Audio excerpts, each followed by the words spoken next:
What's good, y'all? Crosswalk, episode 47. I'm super excited for this one because I finally get to find out what happened at Freedom 250. I have no idea. So whoever's in the chat, don't spoil that shit because I don't know what happened. Anyway, I'm Jax. That's Cross. You already told me how the weekend was, but how was the weekend, bro? Man, so starting off, I know you didn't watch it, but brother, UFC Freedom 250 was crazy. Definitely by far the best card of the year. Probably one of the greatest cards ever, if not the greatest card ever. The backdrop, the energy, all of it delivered. The flyover with everything, like it was top notch. Like it had that sphere feel to it, but the fights were like UFC 300. Like it was a matter of fact, we talked about it before it, saying it was going to be a mix of it, and that's exactly what it was, bro. Yeah. All right. So before we jump into it, it's episode 47. Who do you have as the number 47 that popped into your head? All right. So number 47 for me, I was watching this guy when I was a kid. Was part of one of the greatest pitching staffs ever. Tom Glavine of the Atlanta Braves, him, Maddox, Smoltz, Steve Avery. Like the pitching staff was unreal. That run they had in the 90s was unreal. Hall of Famer, World Series MVP. And I probably the thing I remember most about Tom Glavine was the commercial he did with Maddox, that chicks dig the long ball. Like I know we all remember that when we were growing up. And yeah, for me, it's Tom Glavine. That's a good one. I thought about Glavine. I did think about Glavine, but that was not the first person that popped into my head. The first person that popped into my head, their nickname literally has 47 in it. So, and it's somebody who I definitely think would do really, really well in the NBA based on how they played. And I know where it's going. AK-47. Yep, AK-47, dog. Yeah, bro. How well do you think that he would do in today's NBA based on how I think he would be even better today. I think a lot of the European guys that played early in the early days of the NBA would do even better. Like I think Karolinko would do better. I think Detlef Schrempf would do better. Yes, I think Hedo Turkoglu, Peja Stojakovic, all of them. I think all of them do well because there's more room to operate. Their game is like what the NBA wants. And if you really want, I got a name probably a lot of people in the chat may not remember, but Drazen Petrovic. That was another one, bro. Drazen Petrovic, man. Kobe, he talked about a lot of things that he took from Drazen's game. So Drazen Petrovic is definitely an unsung person from Europe for sure. But yeah, Karolinko, bro, I definitely think that he would do well in today's NBA. So without further ado, let's jump into Freedom 250. You already set the stage. You said the ambiance was crazy. They had a flyover, the backdrop, all that. First of all, where did the fighters come from when they walked out? So they literally were like the camera would pan to the White House and like give you like the zoom in effect, and it would go inside the White House. And then next thing you know, one of the fighters would just appear, and then they would just start walking towards the camera and just walk out of the White House. It was dope. The best one, though, in my opinion, was Justin Gaethje. When they came to Justin Gaethje, bro, he was in the Oval Office. He had the American flag wrapped around him. He was looking at the Declaration of Independence. Like, I ain't gonna lie, bro. It was like a movie, bro. Straight up. It was like a movie. And Gaethje definitely had the best interest, in my opinion. Bet. Mind y'all, everybody in the chat, I'm not paying attention to the chat right now because I don't want to get anything spoiled. So I'm not looking at what y'all are saying. So Cross, you can address anybody in the chat because I can't see it. All right, so we'll just touch on it. I know Grimey's in here, my Lampstone's in here, Moody's in here right now. I want to say what's up to all y'all.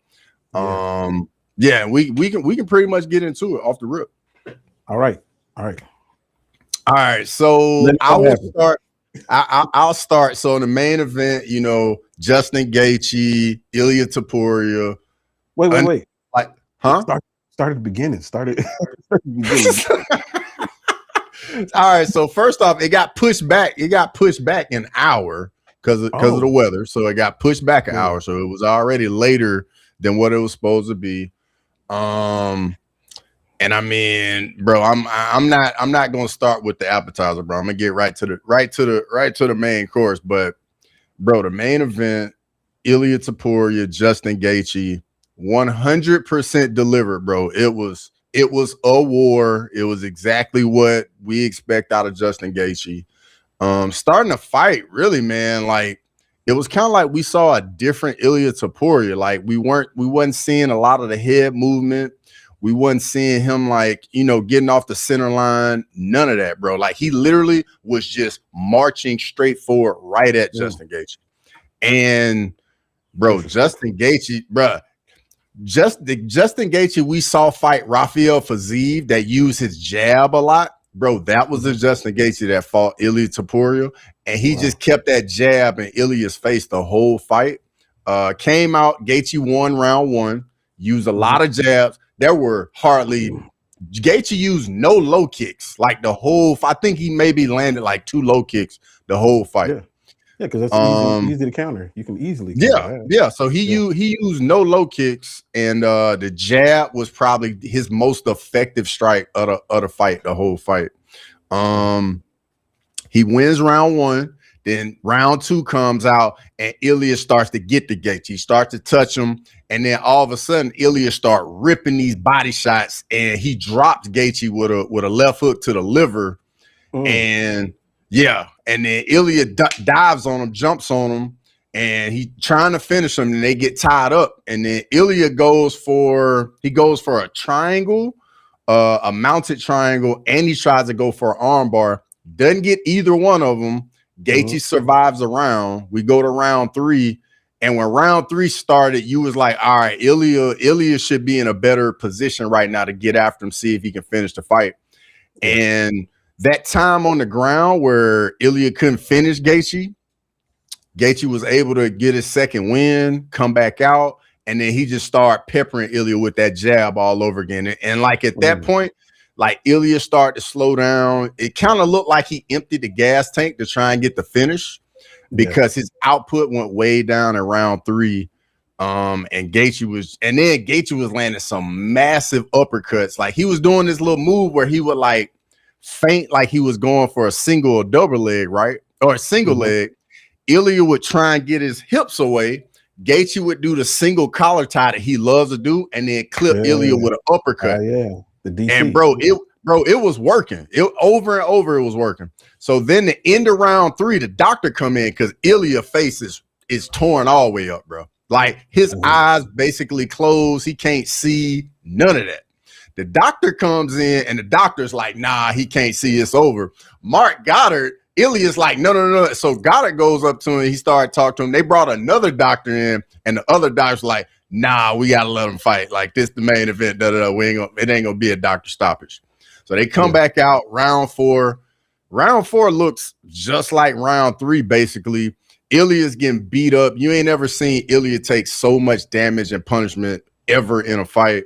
And then the end of round 4, they go to the corner and they call it with Ilya on the stool. Justin Gaethje. Wow. Yeah.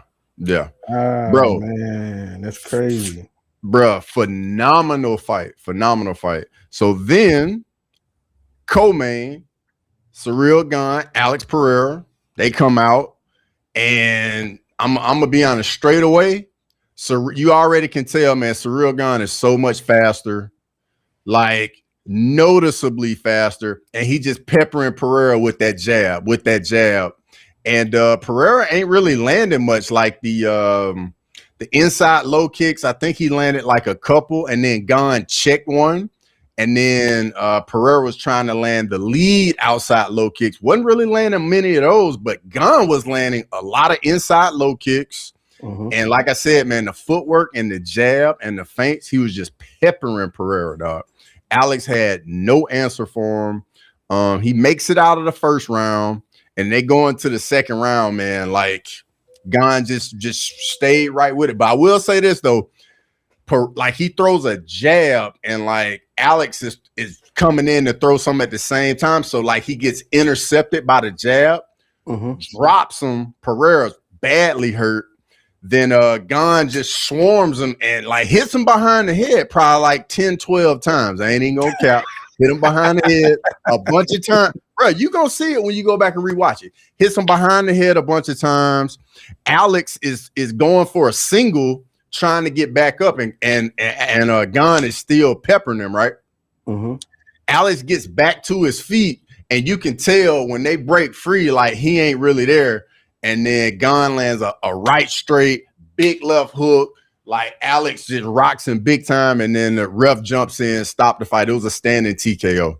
Wow, dog of the week. Yeah, dog of the week. Okay. And bro, like I'm gonna be honest, this was the best Gon has looked in the UFC, and it didn't even look all that competitive. I'm gonna be honest. Like, and I think after the fight, they came out showing the odds of a Gon Aspinall fight. It's an even fight now. Because you know, at first Aspinall was a big favorite, but Gon looked good, bro. You can tell, like he's improved, gotten really good. He even faked a couple takedowns on Alex. Alex defended him, but man, Gon looked good. I can admit that Gon looked good. So then we got the feature fight, O'Malley and Zahabi. And basically what this one was, man, like O'Malley was pretty much the fighter moving forward. Zahabi was circling, moving away, and literally all Zahabi was doing was throwing inside low kicks. He wasn't landing anything with the hands at all. And you could just tell, man, O'Malley was starting to get comfortable, and then O'Malley just was starting to touch him, piecing him up, and got him out of there. I think first or second round. So I think it was like the second round. I think it was like second round. I can't remember exactly. Trying to think trying to think what else is memorable from that fight. That's probably about it. I'm gonna be honest. Like that was probably the fight that was probably like maybe not. But before that, we had Hokit, Derek Lewis, and man, this fight really it basically was pretty much what you was expecting. Derek Lewis winging, trying to land those big shots. Josh Hokit, the faster dude, using a lot of the feints, and he's touching Derek Lewis. Gets him down, ground and pound, and you just could tell when Derek Lewis got that adversity. You just could tell he was mailing it in. He wasn't in there. He wasn't trying to battle through the adversity. And Hokit got him out of there. I think like first, second round. It didn't take too long either. What we Then Rufy versus Chandler was complete one-way traffic. Rufy got him out of there, I think, like the first round. It just, yeah, bro. Like Chandler needs to go ahead and hang it up. And there's nothing left for him, honestly. And just like Tone says in the chat, man, Zahabi can't fight, bro. Zahabi didn't do anything in that fight, but like he would like run at O'Malley and then throw like an inside low kick. It was like the weakest thing ever, bro. Like just craziness. So then Bo Nickel, Kyle Dawkins, one-way traffic again, bro. We come out. Bo Nickel gets a takedown. He's in Dawkins' guard. They end up back on their feet. And then Nickel lands like, I want to say like a right hook, left straight, drops Dawkins, ground and pound, get him out of there. Like it was a wrap. One-way traffic with that as well. And then the first fight, Diego Lopez, this was a good fight. The first round, both guys were landing. I would say Garcia won the round. I think he landed a little bit. He had a little bit more output, landed a little bit better shots in the first round.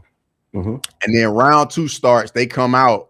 And next thing I don't know why Garcia just gets in the pocket with Diego Lopez, and Diego Lopez clips him with a hook in the pocket. Like it's just chaos. And then Diego Lopez just clips him with a hook, head just snap all back to his shoulder. And Garcia was so badly hurt at that point, gets dropped. Diego Lopez swarms him, gets him out of there. Round two TKO, bro. I'm telling you, the card was amazing, bro. The card was amazing. Crazy. Dang. So I mean, as far as my picks go, I got all of them right except for Justin Yeah, Gaethje. Which I mean, you can't blame somebody for not going Gaethje. yeah. That was a big one. So okay, so now I can go back to the chat and see what y'all talking about. John Lynch was a good one, Grammy. I did think of that, but that was low hanging fruit. He said Yeah. Jackson wants you the edge to y'all dumb. Okay, so what did you have as fight of the night? The fight of night was Ilya Gaethje. It was a war, dog. Absolutely. Cause like there was a moment in the fight where you were like, oh, Ilya about to put him away. Like, cause I mean, bro, the liver shot that Ilya dropped him with, bro, was nasty. But I think looking back at it, when Ilya goes back and watches it, when he drops Gaethje, he shouldn't even have followed him down there. He should have just let him back up because Ilya was ripping body shots. And I mean, you just could tell they was affecting Gaethje. Cause you know that thing Gaethje do when he be bending over with the high guard? Yeah. He was doing that. And Ilya was just ripping body shots on the cage and dropped them. And I think diving in on Gaethje and not being able to get the finish, I think that was a downfall. Because if he backs off and then the ref got to stand Gaethje up, Ilya might have got him out of there in that moment. Okay. So, okay. All right. So MVP of the card. MVP of the card. And MVP for me, man, it's the highlight. Justin Gaethje, biggest win of his career, absolute legend in the game, gets over the hump, becomes undisputed lightweight champ. He kind of, I guess you can say he moves up a rung higher than Dustin Poirier now. He does. Like he does. one of the best performances of Justin Gaethje's career. I mean, I'm bruh, it's bittersweet because I mean, just like I told you, I really like both guys. I thought it was a bad matchup for Gaethje. Was totally wrong on that, but I was not upset at all with Gaethje winning because I mean, who doesn't like Justin Gaethje? You know what I mean? Yeah. So we had two people, and we talked about this previously. We have two people here, Alex Pereira, Ilya Topuria, who are knocking on the door of that all-time great situation. Now, obviously, they're not moving up after this. Yep. How far do they fall with just this one loss? I think it's tougher on Ilya than I think it is Alex because Ilya got beat up for like a vast majority of the fight. Like Ilya had one round where I would say he won, which was round 2. But outside of that, like he would have moments in the rounds, but overall, Justin was up 3 rounds to 1. And it was, and I saw the judges' scorecards. They all had it 3 rounds to 1 to Justin. And it kind of had that UFC 300 feel with Max and Justin, where Max controlled the whole fight and it felt like Justin was just a little bit off. Yeah. It had that kind of feel. Yeah. It's interesting. But I mean, I feel like this is just kind of what happens when you reach for greatness like that. Now, Ilya was defending his belt, but this is why, to me, this is why title defenses are so important. And they really show the greatness of a fighter when you're able to defend your spot. And when you break it down, now Ilya has many years to go, but when you break it down, Ilya has how many title defenses? 1? Yeah, just 1. Yeah, which is one more than Conor McGregor, but he still only has 1. Yeah, so that's why title defenses are so important to me. Now, Alex Pereira, it's a different situation. He's going up to try to grab a 3rd belt and a treacherous division. Like, to me, it doesn't so much set him back.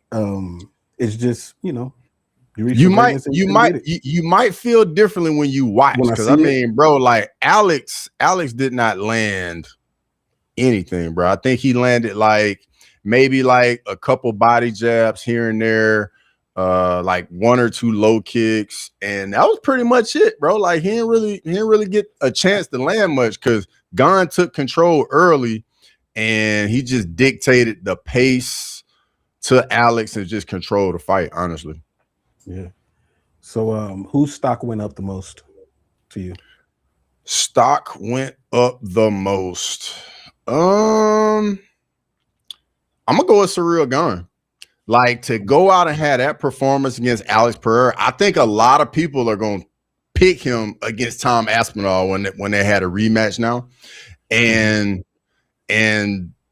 you know, in a roundabout way, you know who last night helped a lot? John Jones. John Because I Jones. mean, the real gun going in there and finishing Alex Pereira, and John Jones taking 3 years off and finishing Gane in like 2 minutes is a that win has aged wonderfully. But yeah, man, like Ciryl Gane looked amazing last night. You can tell he's been in these big fights before, because he didn't look like the same guy that was in there with John Jones. Like, you could see that anxiety on him, but when he was in there with Alex, bro, you could tell, bro, he was calm. He was fighting to his strengths. He was very composed, and he looked like he had been here several times. Yeah. And he even looked like he had more power than Alex last night too, which I don't think anybody would have expected. That's crazy. That's crazy. All right, whose stock went down the furthest for you? Stock went down the furthest. Michael Chandler, bro. It's time. It's time to hang it up. It was a good run. He when he came in, he said he was here for a good time, not a long time. There's no way for him. Yeah, there's nowhere for him to go from here. All these up and coming young fighters, bro, like, they are destroying him. Yeah. That sucks for him, because he didn't get to do exactly what he was trying to do when he came over. But hardly any Bellator fighters come over here and do well. But, yeah, I mean, hey, he ended it with a bang. I think we probably do need to get him out of here. Okay, so honorable mention to that. Honorable mention would probably be Steve Garcia, because he was beating Diego Lopez before he got knocked out. Wow. Yeah. Rain said, "Yeah, done and embarrassed." Yeah, sounds good. Yeah. I'm gonna watch it. I'm gonna watch it today. I'm gonna watch see what happened. But let's talk about some matchups following the card. So, okay. Who do you think that Justin matches up with after this? I feel like this situation. Yeah, I feel like this is an easy one right here, bro. Justin Gaethje's gonna fight Arman Tsarukyan in his first title defense. I think that's gonna be the matchup. Makes the most sense. He's the #1 contender, been the #1 contender for a while now, and I definitely think that Arman Tsarukyan is definitely the worthy #1 contender. I don't think there's gonna be an immediate rematch. Yeah. Shout out to Giuliano with the dono. $5 super chat, Giuliano. Yeah. He said, "Thanks for coming through my video premiere stream." Absolutely, bro. Anytime. I can't highlight the chat though, but that's on Jax over there. Oh yeah, let me show it. There we go. Yeah. Appreciate it, Giuliano. Anywho, so okay, so what about Ilya? Bro, it's crazy how this all works, but the fight that they were trying to press upon us is kind of falling into our lap. Ilya Topuria, Paddy Pimblett. It makes sense. They both lost to Justin Gaethje. Make it happen. It makes sense now. Yeah, it does. Funny how these things work out. Now, I think a definite loser on the card is UFC Spain. Hopefully that's not a missed opportunity. But Ilya is still Ilya, so he's still elite. So you never know when that comes back around. Yeah. All right. So what about? I mean, Ciryl Gane is obvious. It's Tom Aspinall. Yeah, Tom Aspinall. Yeah. What about Alex Pereira though? Alex, this is kind of all over the place. Like, I really don't think going the route of like fighting contenders at heavyweight to try and earn another title shot. I just don't think that's in the cards for Alex. Yeah. But there is a guy in the division that wants to fight him, and that's Josh Hokett. Josh Hokett wants to fight him. They've been chirping, they've been talking. I don't think Alex will take the fight, but I think the best fight for Alex would be to go back to 205 and fight Blackjack when he comes back from injury. Yeah, it sounds that way, especially if he was moving like that. Yeah, mm-hmm. The weight clearly took something away from him. Absolutely, bro. It was night and day, like how much faster Gon was. Yeah. Tom said he should go back down too. Exactly. Yep. Okay, so did Sean O'Malley do enough to walk himself back into another title fight?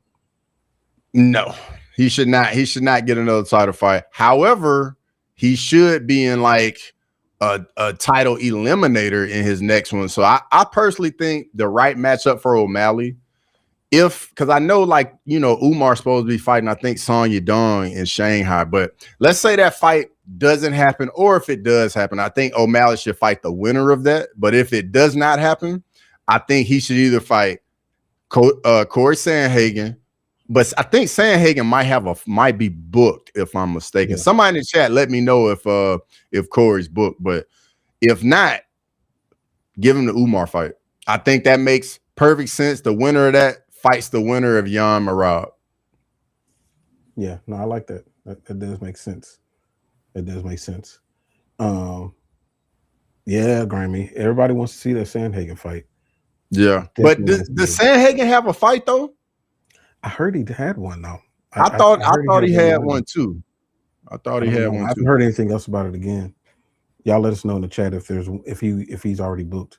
And Giuliano, just hit me up about being on that video. I'm down. Anyway, okay, so who else? Hokett, bro. Hokett's got a couple names he can fight. He can fight Alex Pereira. He can fight Sergey Pavlovich, or he can fight Alexander Volkov. I personally, the fight I think would be the most entertaining would be him versus Sergey Pavlovich. I would love to see that matchup. That's the one that we were talking about before. Yeah, bro. I definitely want to see him fight Sergey Pav. I think it makes sense. But at the same time, Volkov got to fight somebody because he already beat Sergey Pav. Mm-hmm. He got robbed against Gon. So he's kind of like in this weird spot where the UFC owes him that title shot, but he can't get it because Gon still got to fight Aspinall. True. In the chat, they said Sandhagen has Mario Batista. So easy to forget about Mario Batista. I don't know. He always gets forgotten. But okay, yeah, that's a tough fight too. July 11th, next month, less than a month away. Yeah. Okay. What about Derek Lewis? Like, are we done? Derek Lewis need to hang it up, bro. Like, if anybody goes in there and like they just move or faint at all and they're just not a statue, he's not gonna hit them. Like he doesn't move well at all, and he just looks to land that big bomb. But unless a dude is like, yeah, let me see if I can eat this right overhand, that's basically the only chance he really has of like beating people. I think Derek Lewis is done. Yeah, it sounds like it, man. I mean, I've been thinking that maybe the past few fights, even the one that he won against what was it, Taliesin Teixeira? Yeah, I was like, just leave on that. It's hard. It's hard to be fans of these fighters when Israel Adesanya, Anderson Silva when things weren't going well anymore. Whoever's a Michael Chandler fan, like I'm sure it's Tony Ferguson. Obviously, when you see these fighters that had it, and then all of us see that they don't have it no more, but they don't see that they don't have it no more. Like those are really rough careers to watch. But I feel like we are there with Derek Lewis. Let's see, who else am I? Oh, Bo Nickel. Bo Nickel. Bo Nickel at middleweight. I think Bo Nickel still needs like another unranked guy. I don't think it's time for him to get to the rankings yet at middleweight. because I don't think Cal Dawkins was a good enough barometer to see if he's ready for that. Like maybe fight somebody that's like right outside of it, maybe like Bruno Fajeda, somebody like that that's like right outside the rankings. That's very dangerous. You know what I mean? Ooh, yeah, the Bruno Fajeda fight would be tough too. Exactly. Like we gotta start stepping it up on him a little.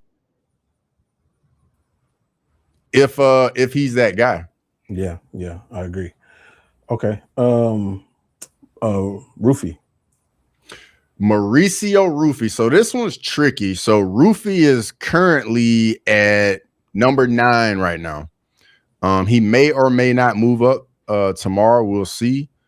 But I know I mentioned this guy earlier, but I think if these two guys got in there, it would be a lot of fun to watch.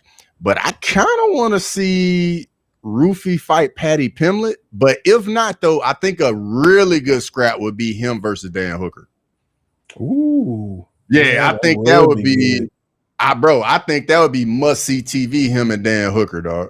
Yeah. Grimy brought up Rufy against Salkill. Where let me see where Salkill is at in the rankings. Juliana brought Salkill's at 12. I don't know if Rufy just fought backwards to fight Chandler, so I don't know if he'll fight backwards again. Yeah. I think it'll be a good fight. Don't get me wrong though, but yeah, I agree. He doesn't need to be fighting backwards. Yeah. Juliana brought up Rufy against Moicano. Moicano, I like that too, but I don't know if you wanna throw somebody that can grapple back at Rufy, man. We already saw it once, and we ain't trying to ruin another up and coming exciting fighter. You know what I mean? Yeah.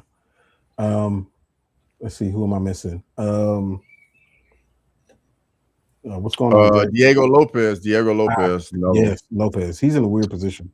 Bro, he's in such a weird position. I mean, he's already lost to Volk twice, lost to Movsar Evloev. He's number 2 in the rankings. I guess you can give him Lerone Murphy or Aljo. Like those, I mean, that's 3 and 4 right there. It's got to be one of those because he's not going to get the Volk fight again. So I think those are probably the only 2 options you can throw at him, Lerone Murphy or Aljamain Sterling. Yeah, that's true. And I've seen different places that Aljo is kind of trying to line up to fight Lerone Murphy himself. Yeah, I think makes sense. But I do think that Lopez against Aljo will be a very interesting fight if it gets to the ground. Yeah, bro, the scrambles. You already know the scrambles going to be a lot of fun in that. Yeah. True.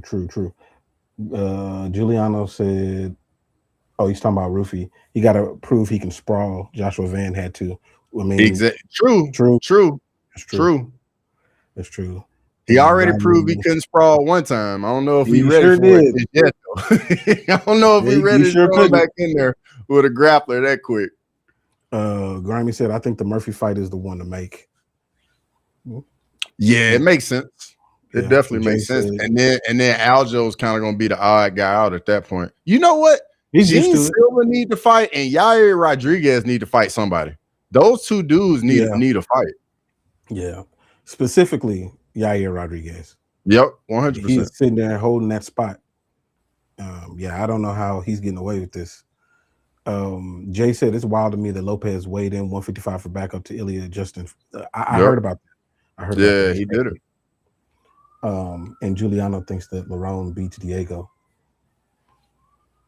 I think Lerone's more skilled, especially on the feet. I think Diego's power is kind of like the equalizer. Like you can be beating him for a while, and then he just clips you out of nowhere, gets you out of there, or just flips the whole trajectory of the fight on his head. That's the only thing. Grimy says Yair and Diego. Yeah, they do have beef. Yeah, dude, bro, that fight is right there. Totally missing out on that fight. Like that fight is right there. A big fight. Absolutely. Diego got beef with him. Who else? Diego, he ain't really cool with Ilya neither. Diego got some built-in rivalries that they not taking advantage of, unfortunately. Let's see, what did Giuliano say? He said Lerone versus Diego is a good fight. Sterling versus Jean Silva is a good fight. Steve Garcia versus Yair. Steve Garcia Yair would be fun too. But does Steve get to fight up like that? Where's No, where's no, no, no, no, no. He just lost. He just got knocked out. He can't. Nah. Yeah, yeah, I think we flip. If we flip Gene Silver to Yair, because that's must see. That's yeah. already got a storyline. LeRon Diego. Yeah, I think that should be the one that makes the most sense. Sterling kind of just looks like the odd guy out, really. Yeah, he used to 'Cause, I that. mean, he just won, so I mean, it ain't nobody in front of him. I mean, unless you give him Diego or LeRon. Yeah. That's a tough spot.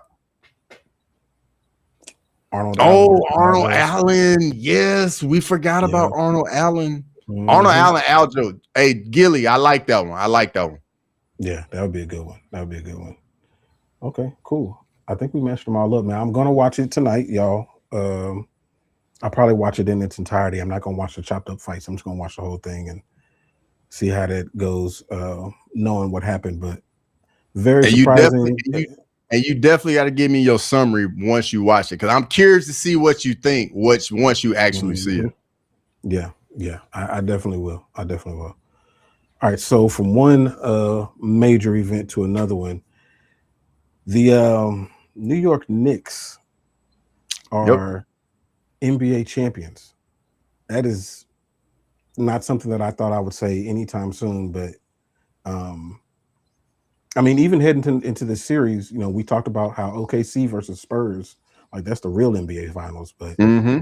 bro, like the Knicks, man, like they came together at the right time.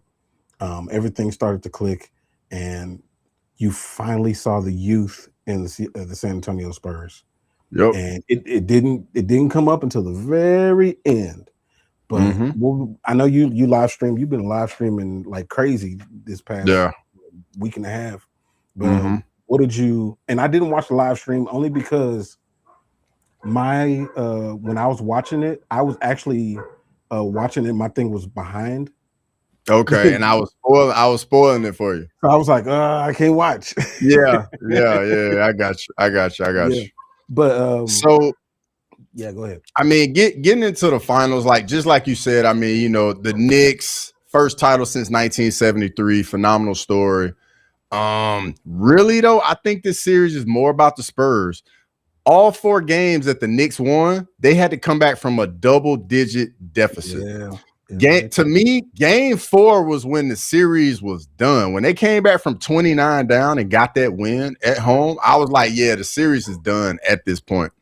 And just like how you said, the youth and the inexperience of the Spurs, it showed itself in multiple games all down the stretch. They just could not execute down the stretch. And I think somebody they had maybe a year or two ago that would have did wonders for the Spurs was Chris Paul. I think if Chris Paul was on that team, they would have won the championship, because he would have been able to get them all on the same page down the stretch in crunch time, and they would have made better decisions. But shout out to the Knicks. Their fans really was burning New York to the ground. They was out there, beating up Spurs fans, whatnot. Wemby, I think this is going to be a really good learning experience for Wemby. I think, it's kind of going to have that feel when great players finally get that first taste of getting close to it and they come up short. It's going to motivate him. He's going to get in the lab. He's going to get better. And it just shows, the limitations to his game and way teams are going to go after him and try and challenge him. So now he has, a little blueprint of things he needs to work on. And I think the Spurs aren't going anywhere. They're going to be here for a long time. Yeah, they are. Yeah, watching it, and we talked about it a little bit last week, but now everybody knows Wemby's weaknesses. I think that everybody within the NBA were like, okay, he's not a perfect player, but he's got some major advantages, obviously, and he's very skilled. But now you can see he doesn't have good cardio in comparison to other NBA players. His cardio, and a lot of that has to do with the fact that people get physical with him, and they're knocking the cardio out of him. Yep. And obviously, his strength is nothing compared to somebody like a Mitchell Robinson or Karl Anthony Towns. He's just not as strong. Matter of fact, Jeremy Sohan was even pushing him around in the minutes that he Yeah. got it. Yeah, So, he's just too light. yeah. And so you could see that, and then you could also see, maybe I don't want to say maturity issues, but there's a little bit of maturation of knowing when to tap into that Mamba or that Jordan-esque thing, and when not to. And occasionally he would try to tap into it, and it wasn't the right time. Yeah. He'll learn. He's only 22. Yeah, it's a process. I mean, everybody had to learn. Jordan had to learn. Yeah. Like Kobe had to learn. Bro, all the great players that take that next step, they got to learn. They got to go through it. Yep. I mean, and we even brought it up, before the series started. Shaq and the Magic, they lost. Yeah, they got swept. They lost 4-0. Yeah, to the Rockets, and from that, from Hakeem, kicking his ass for four games, he became a better player. So yeah, it's just what it is. We got a couple questions though in the chat. All right, let's see what we got. So the first one from Jay, he said, "Do y'all think that OKC would have beat the Knicks if they beat the Spurs?" I do. I think OKC would have beat the Knicks. Yeah, yes, I think so. It was a lot. It was matchup dependent, and I think that OKC had more shooters that they could rely on, and then just a better way of attacking the Knicks than the Spurs did. It's the matchup. It's just the matchup. And then the Thunder just had so many bodies they can throw at you. For real. Like that's something, that's one of the best things about them that goes unmentioned. Like they can put SGA on the bench for like long periods of time and they can still, like, they're not going to give up a lead. Like with the Spurs, Wemby can't really go to the bench and get a rest at all. Okay, because Luke Cornet ain't it. No, not at all. In the regular season, yes, but in the playoffs, no. No, it's not enough. So it's another question. Jay said, what trade you think Spurs need to get the ring in the next 2 to 3 years? Their picks ain't looking great right now. I'm gonna be honest. I know they're in a tough spot right now, especially with this player. But De'Aaron Fox he is not it for that squad, man. They gotta find like a veteran guard. A veteran point guard. That, in my opinion, that's what the Spurs need. They need a veteran point, somebody that can let everybody know what's going on, like get in their ass when they ain't doing what they need to do. They need another big as well. They definitely need another big because basically they play small with Wemby. Yeah, and it, to me, it kind of looked like they get pushed around a little bit because they are a bit undersized. So yeah, like Chris, I just said it. Like if Chris Paul was there, I feel like the Spurs would have won it all. And Grimy, I wish I had Wemby legs. I think, man, a player that I think would have changed this series completely if the Spurs had him is Rui Hachimura. If the Spurs had Rui Hachimura, which in a sense they kind of have a knockoff older version of him in Harrison Barnes, but he didn't play. If they would have had Rui Hachimura, if you've seen early in the playoffs how well Rui Hachimura was shooting, he's a big body. He's 6'8", but he's like 265. Yeah, like he's a true. He might be 6'9" too, bro. Hachimura big. It's a big guy. If you have him, he's got some mobility. He's not as mobile as OG, but he's got some mobility and he can shoot. Like, dude, that would have changed the series completely. Yeah, I feel like they need somebody like that. Now, that's going to make them lose maybe a Julian Champagny, who's a free agent. So a little bit of their depth, but they weren't using a lot of those guys anyway. Olynyk is a free agent. Like, who cares? Yeah. So, they got to make decisions on Champagny and Vassell, but I don't know where Jax just went. But some else, I think, man, like looking to see what you can get for De'Aaron Fox and put Dylan Harper in the starting lineup. Yeah, Dylan Harper need to be starting. I'm sorry. Yeah, 100%. He definitely need to be starting. Yeah, I don't know, man. The De'Aaron Fox part is just it's tough because he was instrumental in them winning the one game that they did win. Yep. So it's like, do you throw all of it away because he did have a terrible game for? I don't know, but he's getting paid a lot. Bro, they got to play him because they pay him so much money. They got to pay. They got to play him. Yeah. Grimy said Pistons been contacting Kyrie. I don't know what for. He ain't going there. Yeah, I don't think he'd be a good fit in Detroit. He's not leaving. He's not leaving. He'll be here. So, side note. All right, so I came up with who I think are the top 5 players in the league now that the season has concluded. So I'm gonna give you my 5. You let me know what you think of the list after I give it, and of course y'all can in the chat as well. All right, so at number 5, I got big body Broadway Brunson.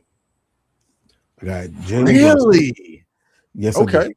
Yes, all right. I did. All right. Now I will tell you that who I had at 6 is actually Luka. Okay. I don't have Luka in the top 5, and the reason I don't is because obviously neither one of them is you're going to call them for defense. Yep. But I think that Brunson is a willing defender. I don't think that Luka is a willing defender. That's fair. So that, along with health, all that stuff, like that's why I have Brunson ahead of him. That's not to say that they can't flip, but as of right now, Brunson over Luka. Okay. At 4, I got Giannis.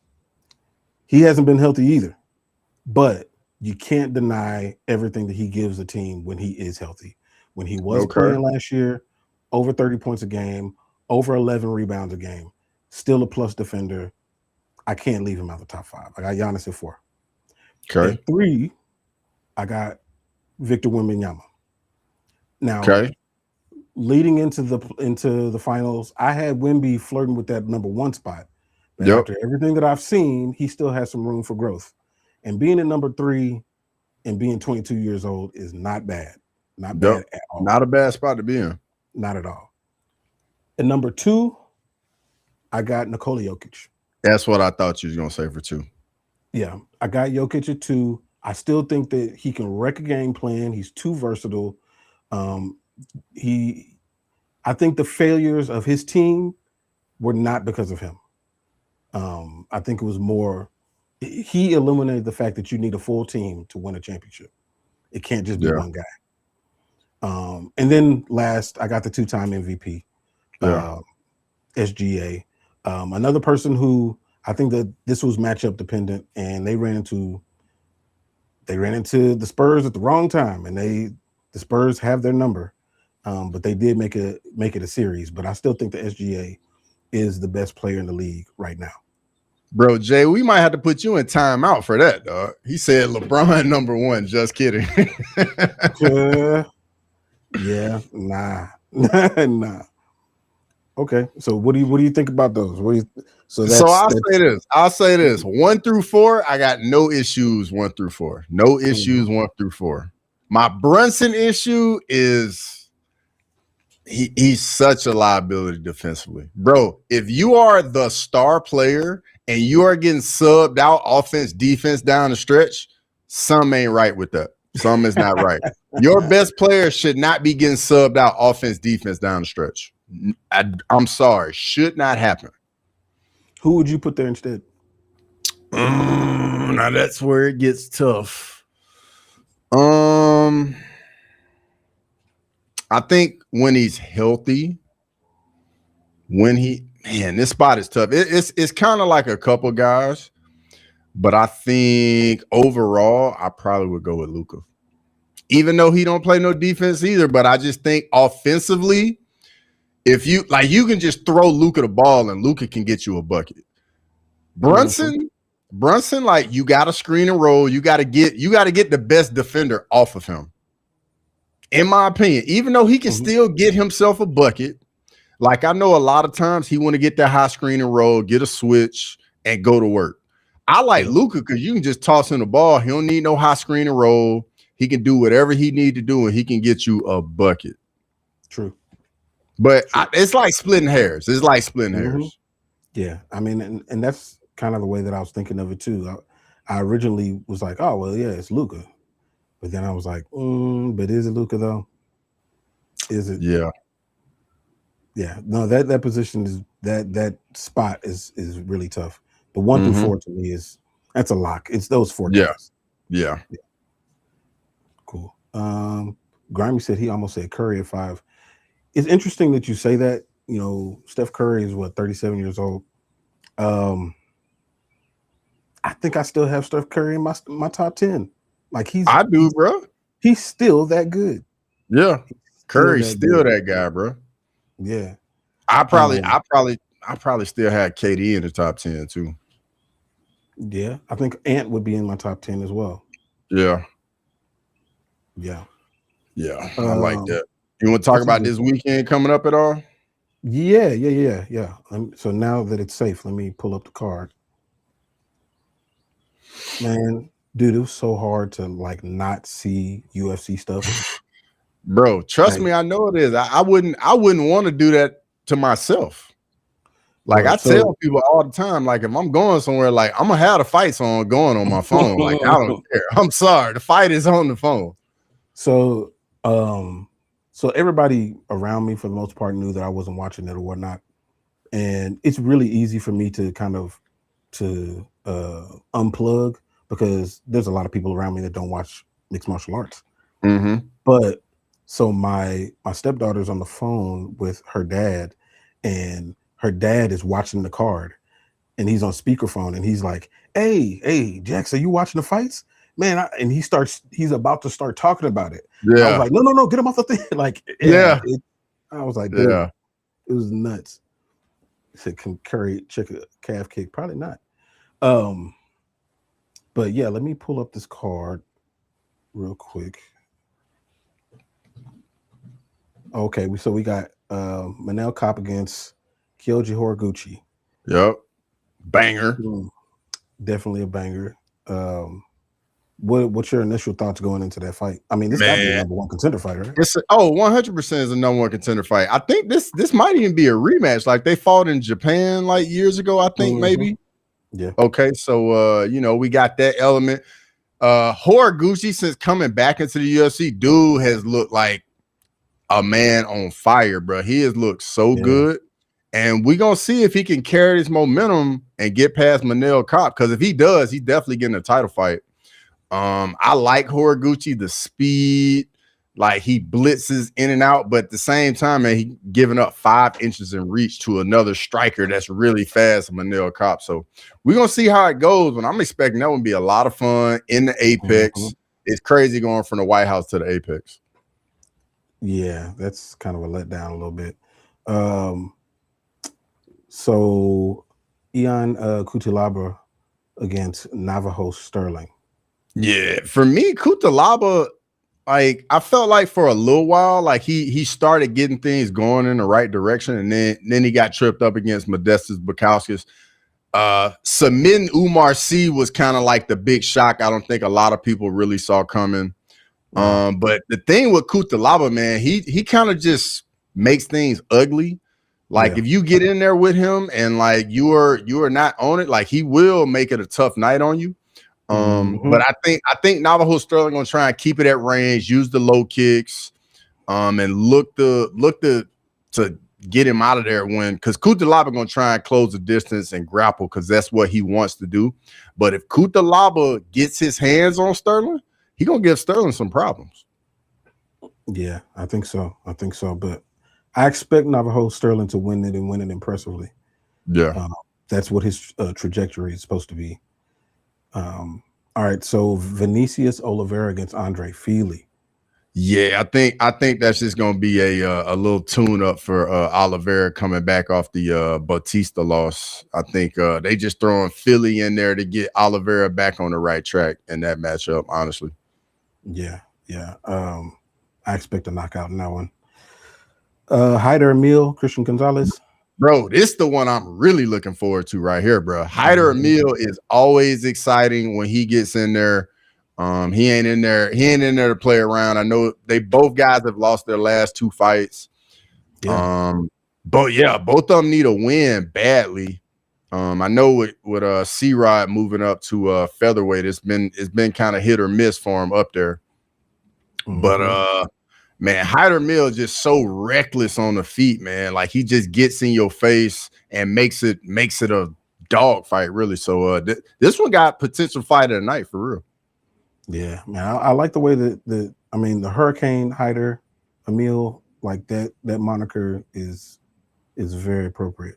Isn't Emil a Jew? I don't know. He's from the Philippines, ain't he? Who Emil? Yeah, he's Filipino. Yeah, I thought so. A Jewish Filipino. I didn't know. I don't know. Maybe. But I expect that fight to be wild. Christian Gonzalez. We'll see. We'll see how he is at featherweight. But he's definitely favored in this fight, it looks like. So we'll see how that goes. I'm excited to see the fights that I missed. I'm definitely looking forward to that. But now that you aren't streaming as much. Oh, I will be. That ain't stopping, bro. Because we got the ultimate, bro. I'm streaming Ultimate Fighter tomorrow. So everybody in the chat, pull up tomorrow for the Ultimate Fighter. I'm gonna do a watch along with that. We're gonna chop it up. If the episode too boring, I'll like throw UFC 6 on or something like that. But yeah, I'm definitely gonna keep streaming. Got the Ultimate Fighter tomorrow, and then obviously do the card this weekend. Yeah, that's what's up. I'm looking forward to seeing what's going to happen with the Ultimate Fighter. I don't have high hopes, but we shall see. I don't know. I don't even know where my expectations should be for the Ultimate Fighter at this point. It just feels like it's an outdated platform.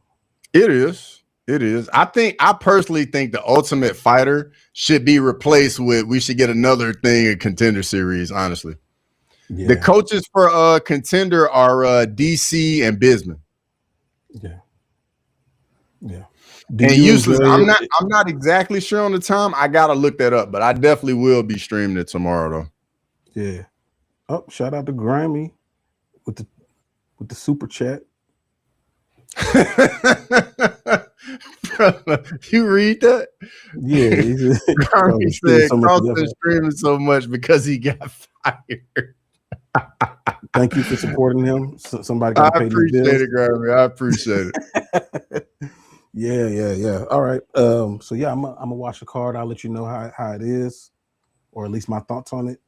But yeah, this was a good episode. Did we miss anything? I don't think we missed anything. Nah, we touched on everything, man. We got it all. And shout out to the chat, man. We appreciate y'all being in here week after week. It means a lot. It means everything for real. We appreciate it. Yeah, and we need to get more people in here. We need to get these numbers up, get more people in Absolutely. Here. So if there's some ideas that y'all got that y'all think that we should do to make this even better, definitely shoot that over to us. But yeah, until next time, we will holler at y'all boys. Peace. Thanks for watching Crosswalk. Come back next Monday to chop it up. So please, whatever.